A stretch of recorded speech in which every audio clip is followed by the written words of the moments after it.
பிறந்தாள். நாலாவது கலசத்தில வடக்குத்தியாதான் பிறந்தா.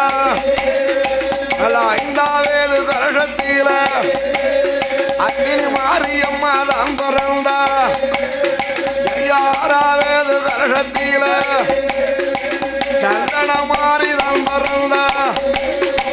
ஏழாவது கலசத்தில துர்க்கை வந்து தான் பிறக்கா.